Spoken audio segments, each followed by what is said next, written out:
Hi, everyone. My name is Anita Ladhani, and I am a licensed clinical social worker and an energy practitioner. And I utilize different modalities that include emotional freedom technique, theta healing, hypnotherapy, Reiki, and neurolinguistic programming. Today, I want to talk to you about something that's been coming up a lot in discussions. It's about how our everyone is feeling a shift in the way we're living in this world. And what's going on is that we as a human species are literally going through a transformation. And we've heard about this, in recent years. If you are anywhere remotely awake, you hear about this, waking up period, the vibrational frequencies changing. You hear about all this stuff. Well, what does this mean? What does this mean? Someone asked me about, the age of the Aquarius today. We hear about that, and what that is about is that, we are reaching a threshold of literally just like evil in this earth, in this world, right? And what's happening is, as we are reaching this threshold, we are, about to, as a human species, evolve into the next phase of being. So there's always two choices. There's only two choices in anything that we do. It's either love or fear. And I am convinced that we as a species will choose love, and we will move into and transform into the next way of being in this world, where we will be a more loving, peaceful, human kind. Although it doesn't feel that way right now, because we are in the throes of probably like the dark, the darkness, the torture, the pain that everyone's feeling. And so I want to talk to you a little bit about that. So if the more I look around, and if you look around, the more we see, whether it's on TV or whether it's just in our personal lives, people are dealing more and more with just emotional pain. No one is immune to it. You are affected, either directly experiencing it, or someone that you love and you care about is going through some kind of emotional pain, right? So what is that about? And I think that's interesting, because our generation now is really just everything that we've experienced in our lives is coming up. So I know that, my parents' generation, right? They went through trauma, and they had an interesting way of dealing with it, right? If they went through tough times, and they went through a lot of tough times, they lived through the Depression era. These were the grandparents, right? The Great Depression. They lived through world wars. And then, a lot of them migrated, so, they lived through the 80s, and then the 90s, the Industrial Revolution was before that, but then the computer age. But in all of that, they went through stuff. And there were a couple of ways that people dealt with that. People either buried the pain, whatever it was. Everyone's gone through trauma. They either buried the pain and literally like poured concrete on it and boxed it up and went through the business of living life and happened to do fine for all purposes. But not all of them do fine, because what's happening now is that pain, that concrete, over time, cracks have been formed in it, and the pain is seeping out through the cracks of the concrete. And it's coming up in the form of depression, anxiety, phobias, just worrying, illnesses. It's just coming up to the surface. And why is it coming up to the surface? Because it needs to be healed. That's why it's coming up. There are people actually that, bury this stuff and muster through life, and it doesn't affect them. But those people are fewer. They're not the majority. The majority of the people that I'm seeing that are my parents' generation And when I say my parents' generation, I'm 45. So I'm talking my parents are in their 60s and 70, right? So they are even coming up. If you look around, you see a lot of seniors, that are dealing with depression. Dementia creates a lot of issues with, sadness and depression and isolation. But I hear then, when I talk to family members of people that I work with, that this is something that they've been struggling with through the entire last few decades. It's just that we have never openly discussed mental illness until now. It's getting better and better, thank God, but I think there's still such a stigma attached to talking about what families are going through. And all I can tell you is, as someone that, thanks to these videos and thanks to you guys watching, I feel really humble that a lot of people are reaching out and inboxing me, and I'm having conversations with them.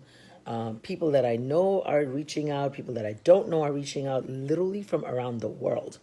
I'm getting messages and I'm having phone calls from, whether it's Africa or Afghanistan or India or London or just within the USA and Canada. It doesn't matter, because the universe, pain is universal.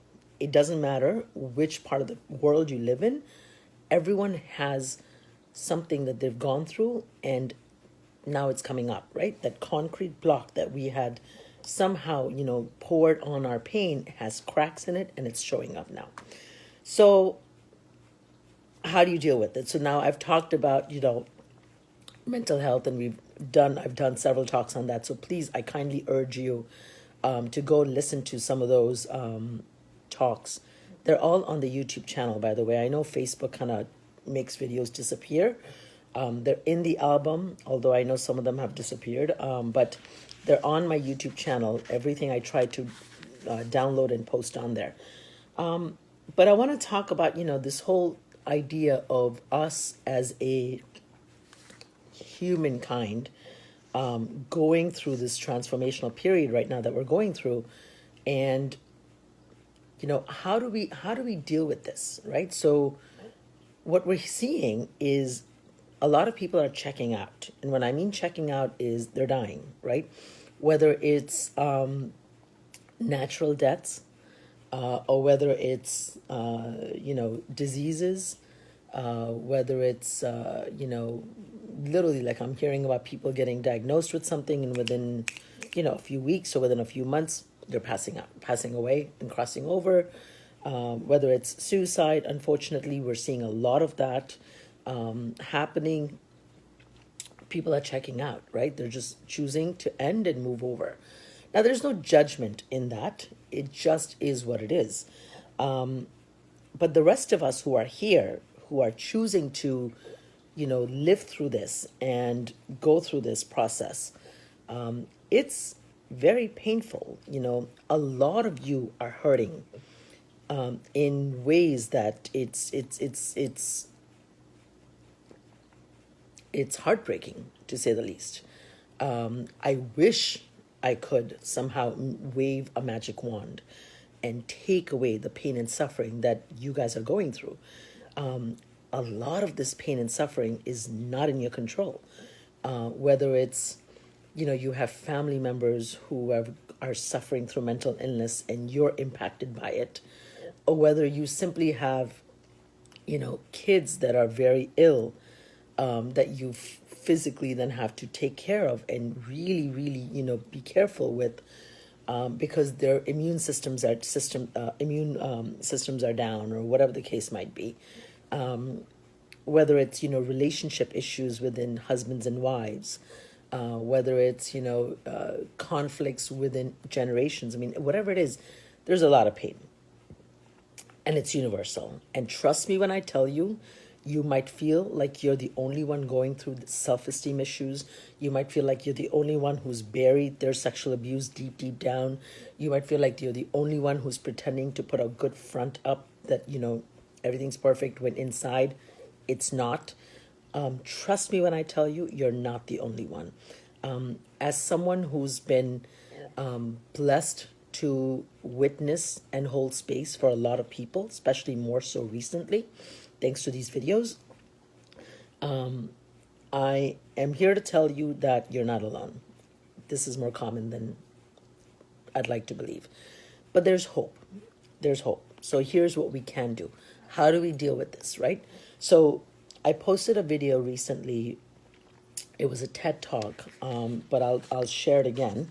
If you go and Google this actually it's on YouTube. Sean Aker, Achor, is a Harvard, I believe he's a psychologist and a researcher who studied happiness. And this was a TED talk that I posted that's on the happy secret to better work. And I found it really interesting because it's a very entertaining little, I don't know, 12-minute whatever talk that he does. But I found it interesting because what he concluded with is something that I've intuitively known or have picked up in other ways. And I thought it was amazing, right? So here's a Harvard, researcher that has spent, years and years research, happiness. And what he basically talks about was that, when they decided to do the study on happiness, and they told people we're studying Harvard students and studying if they're happy or not, people said, what could Harvard students possibly have to be sad about? I mean, they made it to Harvard, for crying out loud, right? That's the place to be. So in itself, why would you even bother studying that?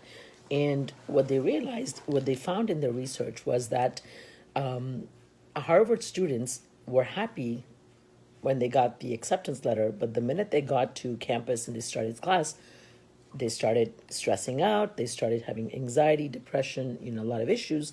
Now, why is that? Because they're at Harvard. I mean, Harvard is the place to be, right?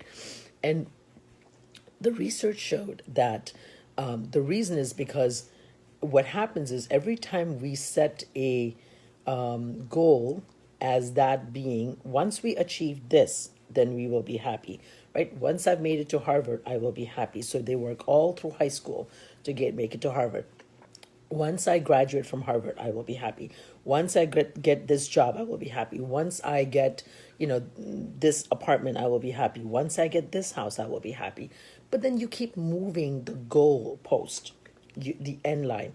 And so the minute you reach that, you change what it takes. And so you never truly are able to be happy because you've changed that again. And so the researcher says, that's a big problem because, how do you go from, making happiness an external goal to achieve to something you internally are? And that's what he discovered, and that's what his research showed, is that happiness doesn't come from outside things, right? Happiness comes from within. Well, great. How do you find that? That sounds nice in theory, but if you've had the kind of, difficult lives that everyone does, doesn't matter which part of the world you live in, it doesn't matter what race you are, it doesn't matter how rich or poor you are,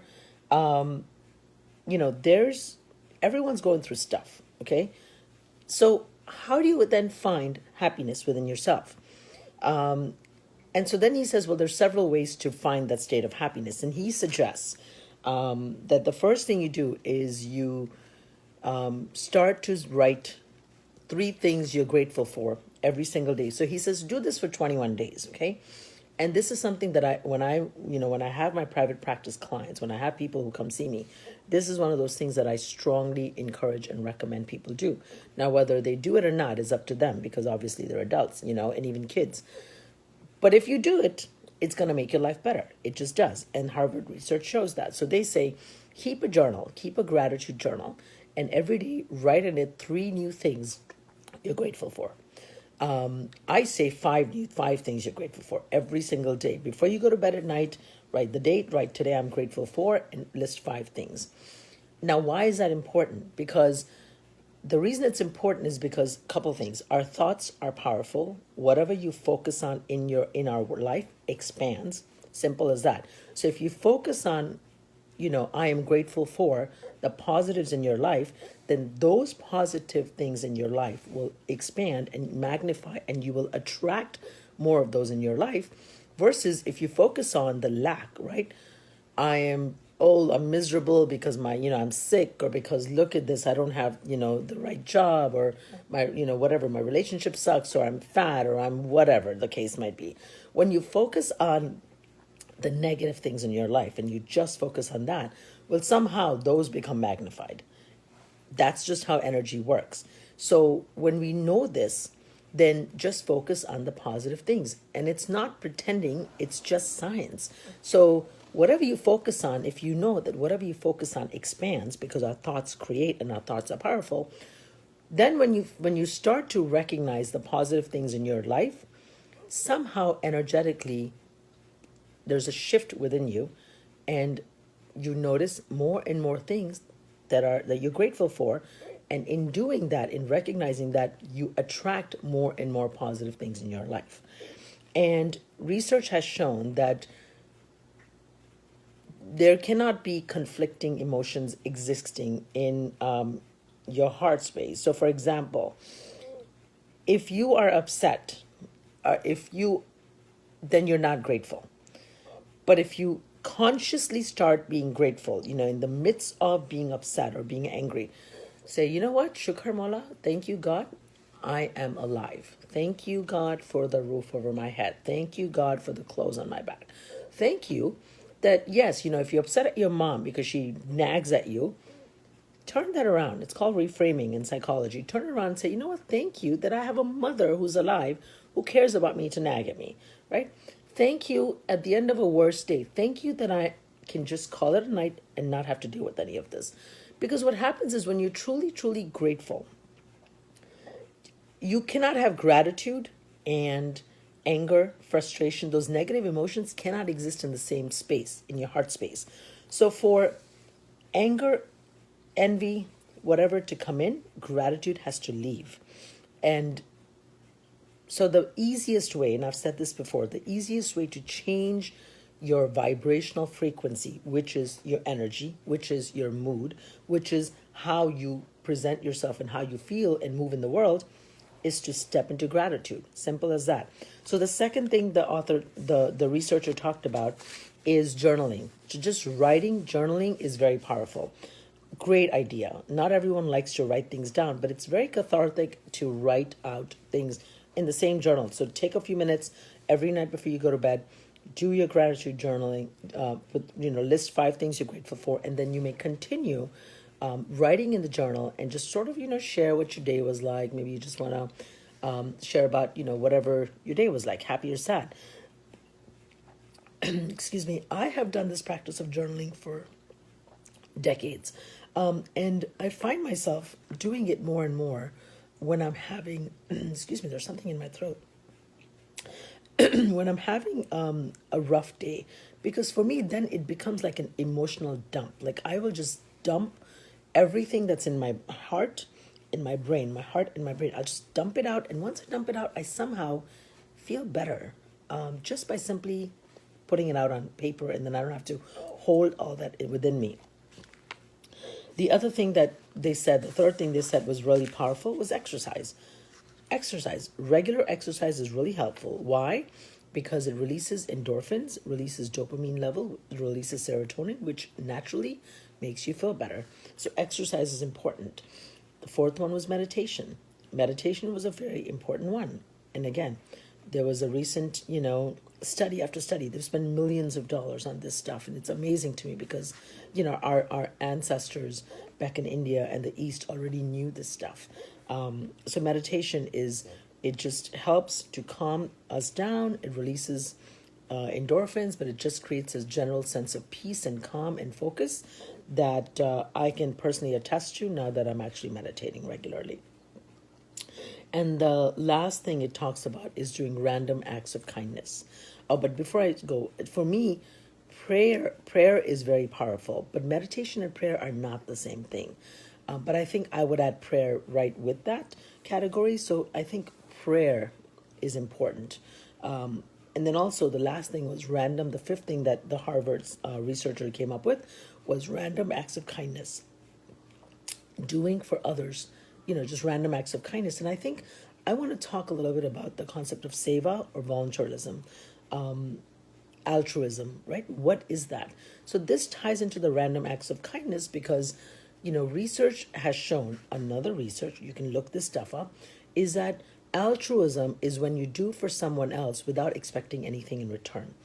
And so when you are serving, right, in Hindi, there's a term called seva, which basically means service. And it's another way of saying voluntary service, right? When you're volunteering to be of service in whatever capacity, somehow we end up feeling good about ourselves. And so what research showed that when we do seva, when we do altruistic deeds, helping others, random acts of kindness, all the same thing, it releases, again, happy endorphins that ends up helping us feel better about who we are as humans. And so I think while we're going through this difficult period, which I believe will last, I think it's going to last for the next decade or so. I think we're slowly shifting as we are waking up. I think it's changing in the way we are, the diet, the foods that we're eating. I think it's changing in the way we're interacting with each other. But I think it's going to take anywhere from 3 to 5 to 10 years for it to really transform. So how do we get through this period? I think we should incorporate gratitude journaling, journaling in general, exercise, meditation and prayer, and of course random acts of kindness, which is voluntary service. And I think I have complete faith that if we do that, that will help us get through this difficult period and improve our quality of life while we actually improve everyone else's quality of life. I seldom get asked, why are you so, and I'm not tooting my own horn because I'm far from perfect, but I get asked, why are you so generous, with your time and with your things and with whatever you have. The minute I learn something, the minute I have something, I'm happy to share it without any expectation. And the reason I do that is because I'm selfish. And let me tell you why. I'm selfish because I understand something that most people don't understand, is that I live in a world that we are all connected. We're all interconnected, okay? So although we may feel that we're separate from another, imagine an ocean and imagine little life vests, like little circles, right? If the life vest was the physical body and the little water that's contained within that life vest on the ocean is the soul, but we're all one big part of one big ocean, right? So we have the illusion, while the water within that life vest, within the little, I'm forgetting what it's called, but the floaty, thinks that it belongs to that physical form. So we think our soul within our body is this individual that we are, when truly we are all connected, because the minute you let go, the body goes. The minute you take that life little circle, the life vest, I'm calling it a life vest, but the floaty that's floating, the inner tube that's floating on the ocean, that is the big grand souls. You pull that out, and that water that was within it goes right back into the ocean, as if it never was away from it. So I understand that concept because I learned that decades ago in college from an amazing professor of mine.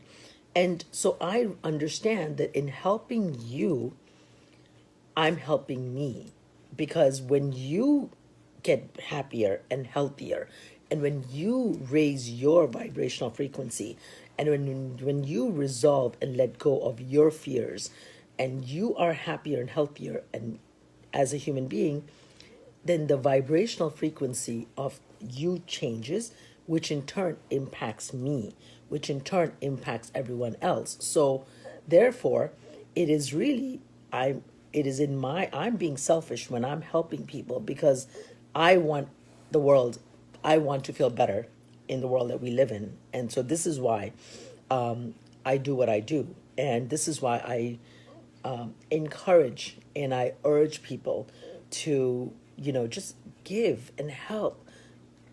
What do you take with you anyways when you die? Nothing except for your karma, except for your deeds. So, just live the best life you can and be of service to others, and that's all that matters at the end of the day anyways. I've spoken for long enough. If you're still listening, thank you for listening. I appreciate your time and attention. I hope this was helpful, and as always, I'm available. If you have any questions, please feel free to inbox me or message me or email me or text me, either way, and I'm happy to have a conversation with anyone. Love and light. Take care and good night.